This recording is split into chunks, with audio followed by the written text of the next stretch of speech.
Fala galera, eu sou o Márcio, esse é o Tô de Brinks e hoje o meu convidado te traz muitas polêmicas vazias e além disso, ele te traz muitas curiosidades sobre o futebol que você sabia não. Bruno Formiga.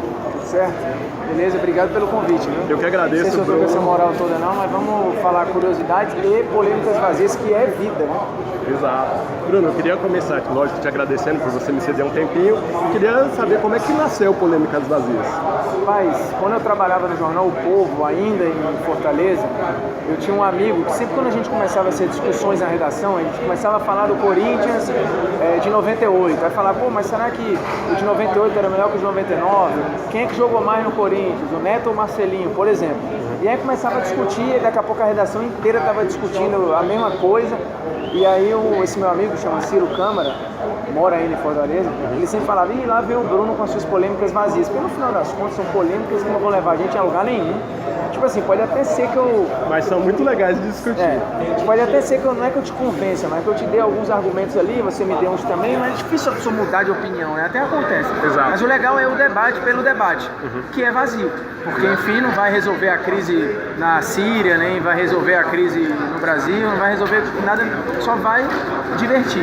Então a ideia é essa, mas sempre com argumentos, tá? Porque não adianta discutir também no eu acho. Eu acho é mole. Eu quero saber é achar com argumentos. Exato. Então, é justamente isso. Você traz você apura muitos fatos e você coloca ali dentro do quadro. Isso não faz a pessoa, por mais que ela não queira dar o braço a torcer, ficar meio com aquela raivinha de você, ou ficar, pô, o cara tem razão. Eu já recebi um pouco de tudo. Assim, o cara às vezes, quando ele nota que há um argumento, tem duas maneiras. Tem gente que se convence, tem gente que agradece, fala, pô, eu tô pensando agora de outra maneira, você abriu meus olhos. Acontece. Como acontece também, a gente fica puta, porque, tipo assim, a verdade que ela achava que existia ali, talvez já não é tão verdade assim. E também não há verdade absoluta, tá? Algumas vezes até há. Tipo, o Vasco é o maior vice do Brasil? Não é. Isso é um fato. O Flamengo tem mais vice que o Vasco.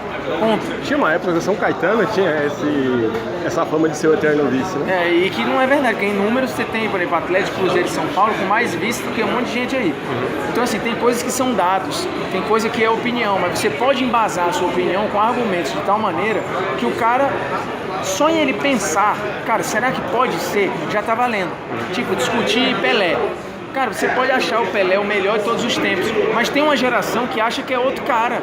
E não tem problema, porque a galera discute como se fosse quase que uma coisa religiosa, né? Pelé não pode debater. Aí, se você já começar a debater, pra mim já tá ótimo.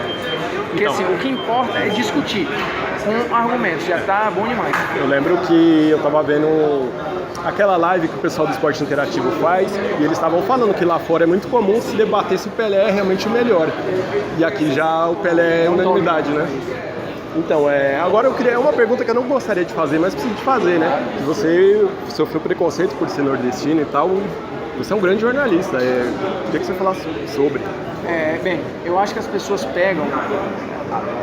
A rede social, ela é um espelho, né? As pessoas às vezes falam o que elas são. Então assim, o cara às vezes tem um recalque de, pô, queria estar nesse papel. E aí joga um monte de ódio em cima de você, ou então não tem a compreensão, não consegue conectar o argumento. Talvez seja uma falha minha também, às vezes eu não consigo comunicar com aquele cara. E o cara, por não ter entendido, ou por eu ter falhado na comunicação, ele volta com agressividade, porque como o cara não tem argumento, é mais fácil pegar rótulos e falar, pô, o cara é do Nordeste. Aí eu acho que aí vem a ignorância, né? Porque eu acho que no Nordeste as pessoas conhecem menos, elas pensam menos, elas têm menos cultura, elas têm menos inteligência, elas têm menos qualquer coisa. E aí você pega esses estereótipos e cola na pessoa e joga na pessoa. Então, o olhar daquela pessoa no mundo não é só comigo, ela provavelmente faz isso com outras pessoas, com um cara que é judeu, com um cara que é muçulmano, talvez ela faça isso com um cara que seja do interior, porque assim, ele é uma pessoa preconceituosa, ele cria votos, assim, é mais fácil discutir argumentando, pensando ou agredindo. É mais fácil agredir, porque assim, eu boto toda a minha raiva pra fora e não preciso argumentar o que eu acho. Eu desconstruo aquela pessoa ao invés de tentar construir o meu pensamento. Então assim, hoje, ao invés de ter raiva, eu tenho pena. Eu já tive raiva, mas eu entendo que, tipo assim, não são todos que conseguem. É difícil, eu reconheço que é difícil o cara sair de Fortaleza e tal, e morar em São Paulo, no Rio e tal, e trabalhar na imprensa do Rio e São Paulo é difícil, porque assim, eu tô distante, fisicamente eu tô distante, eu precisei arriscar muita coisa e trazer minha família para tentar dar certo, e eu nem sei se deu certo, enfim, tá funcionando. Lógico que tá. Mas eu mais tenho pena hoje do que raiva. Mas eu acho que, por exemplo, se eu quero estar no lugar do Bruno Formiga, ou eu quero ser um grande jornalista igual eu quero ser, no caso do Bruno Formiga, eu vou trabalhar em vez de criticar o cara, né? Ou eu vou tentar entender que aquela opinião que eu tô tendo raiva, por que tem, né? Fora que o nordestino é o lugar que tem os maiores humoristas do país, que muito embora isso seja aquele conceito geral, se é a palavra certa, mas enfim, tem. Então tem muita cultura lá. Não, e tem um grande jornalista, escritores, aqui, gente. Escritores, cantores, Exato. outros jornalistas que a gente tá falando, por exemplo, de caras como o Geneton Moraes Neto, que é um dos maiores, entendeu? Que nem tá mais aqui, mas isso é um absurdo de jornalista e é de lá. Então, agora eu queria que você falasse sobre o seu outro programa, que é com a Tainá Espinosa, né? Seu outro quadro, que é o Sabia Não. E eu vou citar aqui duas coisas que eu achei muito interessante, que foi as 5 mentiras do futebol, que é o vídeo mais recente que tá lá, né? Que inclusive você fala do negócio do Romário lá, que é uma lenda, não é? E das limitações físicas do Kaká, do Zico e do Messi. Os jogadores X-Men. Porque o que acontece? Você faz um conteúdo legal, mas você precisa vender esse conteúdo. Vender, que eu digo, é fazer as pessoas acessarem. É o termo que a gente usa no jornalismo. Eu vou falar das mudanças físicas do Messi, do Kaká, do Zico, como é que esses caras se tornaram atletas. Como é que eu vendo isso? Pô, jogadores mutantes, jogadores X-Men, que é um termo que comunica com o jovem. Exato. E aí lá você traz a informação. É um programa muito divertido de fazer, mas exige muita pesquisa, porque muitas vezes o cara que é fã do... Você sabe que o cara vai contestar ali também, ele vai né? contestar, às vezes ele sabe mais do que você. Às vezes você não está acrescentando muita coisa ali pro cara que já sabe muito, mas está trazendo muita informação nova pro cara que não pesquisa tanto e que está ali só para se divertir. Então assim, a Tainá traz uma leveza, né? Ela tem uma empatia absurda no vídeo e ela estuda demais, assim. A Tainá é uma mulher que... É uma grande jornalista também, né? Pesquisa absurdamente, ela chega às vezes com 3, 4 folhas para fazer o programa, eu tô com uma. Ela fica até com vergonha, fala, pô, Tainá, me dá aí um pouquinho da tua e tal. O último programa agora foi assim, ela pesquisou muito mais que eu. E é assim, fica uma dinâmica legal dos dois juntos ali. Eu acho fantástico fazer o programa, porque a gente tenta comunicar histórias e boas histórias pra uma galera que às vezes está ali no YouTube e, porra, tô afim de informação, mas não tô com preguiça de ler, e o cara vai, pum, pelo programa conhece histórias que ele talvez não conhecesse ou conhecesse pouco, não sei. Inclusive esse é o jornalista que eu sou. Eu vejo muito conteúdo visual, mas eu odeio ler. É um problema meu, tem que melhorar isso. Então, agora a gente falou muito sobre o futebol, sobre coisas que envolvem futebol, mas eu quero saber de você. Porque eu vi uma foto sua lá no seu Instagram, que inclusive eu quero mostrar pro pessoal em casa, que é você com 2 taças, assim, dizendo que você foi bicampeão da Copa Imprensa.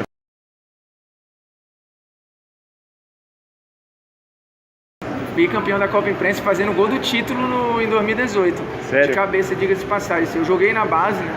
Joguei no Sub-23 do Ceará, joguei um tempo no Ferroviário na base, tinha o Santos Nordeste e vários clubes de várzea. Então assim, eu sempre gostei de jogar, não me considero um perna de pau. Tem gente que olha assim por causa do óculos, um jeito meio nerd, e aí fala, esse cara nunca jogou bola, que é outra questão também. O cara não concorda com o seu argumento, ele tenta desconstruir, né? Um mongol desse não sabe nada de futebol, ou porque nunca jogou. Tipo assim, eu jogo a vida inteira, eu jogo até hoje, não me considero perna de pau, pelo contrário, eu sei das minhas qualidades. Passe, por exemplo, eu acho que eu tenho um excelente passe, não sou craque, mas também não faço feio. Então assim, ganhamos o campeonato 2 vezes, o time da gente é bom demais lá no Rio. Tenho maior saudade, porque assim, é uma galera que além da gente jogar junto, são meus irmãos, e a gente sai junto e faz tudo junto. E assim, agora em São Paulo a gente vai ter que formar outro time. Não sei se com a mesma qualidade do time do Rio de Janeiro, mas a gente vai dar um jeito. Eu acho que aqui você vai ter que enfrentar Neto, vai ter que enfrentar o Denilson, vai pra cima. Eu faço meus esquemas. Tá certo. Inclusive, você tá falando da sua qualidade, eu tenho um vídeo aqui também que eu quero mostrar pro pessoal em casa.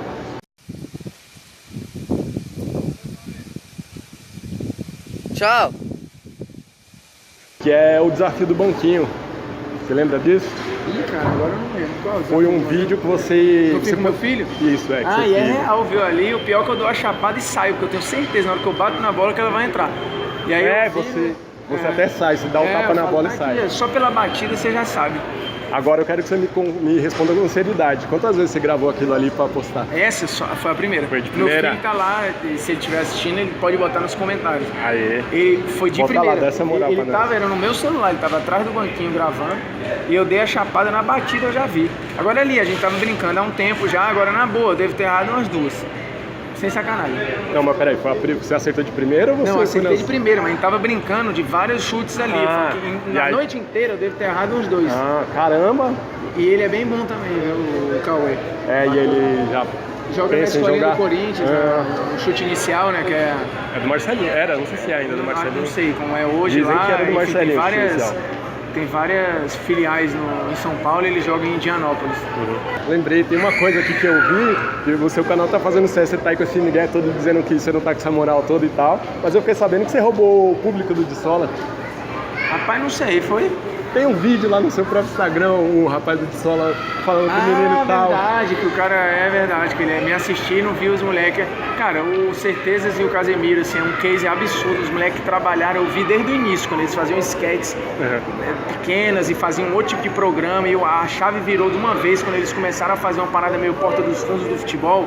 E assim, o Certezas tem formação de teatro, o Casemiro é um cara engraçado por natureza, porque assim, ele altamente inteligente para fazer os roteiros, para escrever as sketches. E eu acho que a gente fala tem público para todo mundo, entendeu? Quem vê o Polêmicas Vazias, vê o Dissola, vê o Ale Oliveira, vê o VS Ranking, vê o Sabia Não. O cara tá ali na internet, vê o Dissola, clica do lado, já vê outra coisa e um abraço. É conteúdo para todos os gostos, tem, né? todos os gostos. Então, eu vou mostrar o vídeo pro pessoal que tá em casa de ser roubando o pessoal, o público do Dissola. Fica com Deus aí, tamo junto. Pô, cumprimenta aqui, ó. Sou usuário do Dissola. Ah, inscrito? Inscrito no Dissola. Porra, aí sim, cara. Aí, filma aí, porque quando a gente fala que a gente é um sucesso mundial... Ah, isso é um merda, você não vem não, tá em casa enchendo o saco dos outros. Um abraço pro Formiga, que é nosso rival no YouTube. Gosto muito. Polêmicas Vazias, toda sexta-feira, às 11 horas da manhã no YouTube. Que isso? Caralho. E aí agora eu vou encerrar. Queria mais uma vez te agradecer a oportunidade. E se tiver alguma pergunta que eu não te fiz, você queira falar alguma coisa, ou pode deixar seu recado final aí, pessoal, em casa. Eu quero agradecer o Todd Drinks, que cresça e apareça, porque, enfim, hoje o conteúdo, tem gente que reclama, acha que, pô, o jornalismo está mudando, está acabando. Eu acho que não está, pelo contrário, tem mais ferramentas, tem mais gente produzindo. Aí, naturalmente, tem mais conteúdo ruim, tem mais conteúdo bom. É só você saber aonde olhar. Nem tudo é zoeira, também nem tudo é ciência, nem tudo é tática, nem tudo é boleiragem. Você precisa ter um equilíbrio. O futebol é uma construção de vários lugares. Você tem a ciência, tem a parte física, tem o talento, tem a tática, tem a estratégia, tem o psicológico. Nada disso pode ser ignorado e tem gente fazendo conteúdo para todos os gostos aí nas redes sociais. Então, assim, saibam onde procurar, saibam o que consumir, porque eu tenho certeza que hoje nunca teve tanta produção sobre futebol, boa e ruim. No caso do Todd Brinks, é uma coisa boa. Pô, que moral, hein? Obrigado, Bruno. Tamo junto. É nóis.